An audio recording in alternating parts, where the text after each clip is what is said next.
ከባሪያዎች ውስጥ አላህ በበላ በጣም የሚበዛበት አንቢያዎችና አንቢያዎችን የመሰለ ብለዋል። ስለዚህ እኔ በጣም እዚህ ጋር ወሳኝ ነው የሚወደው ነው። አዎ እኔ ወላሂ ማህበረሰባችን የሆነ ሙሲባ ሲደርስበት በቃ አላህ ጠልቶኝ ነው ይላል። እኪ የሆነ ሰው ሙሲባ ከደረሰበት የሆነ ግፍ ሰርቶ ነው። ምን አድርጌ ነው ይላል። ምን አድርጌ እከሌ ምን አድርጎ ነው? ምን ሼኾች አይደሉ እንዴ? ወልዮች አይደሉ?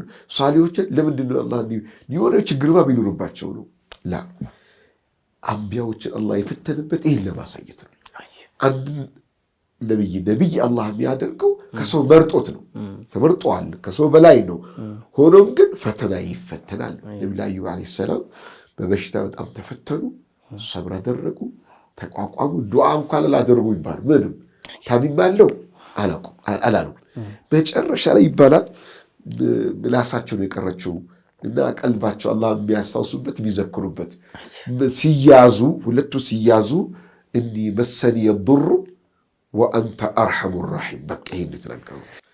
ያ አላህ አደጋ ነካኝ፣ አንተ ደግሞ የአዛኞች ሁሉ አዛኝ ነህ። በቃ ታመምኩኝ፣ ተጎሳቆልኩ፣ የለም ብሶት የለም።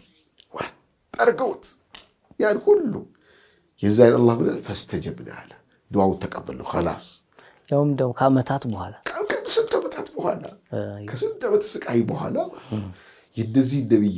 ስለዚህ አላህ ነብዩ አዩብን ለሰብር ትልቅ ሞዴል አድርጎ ነው በቁርአን የሚያቀርብልን። ቅድም እንዳልከው ነብዩ ኑህ ዓለይሂ ሰላም ደግሞ ለዳዒዎች፣ ለዑለማዎች፣ ለመሻይኾች እስላምን ለሚያስተምሩ ሰዎች ሰብር አድርግ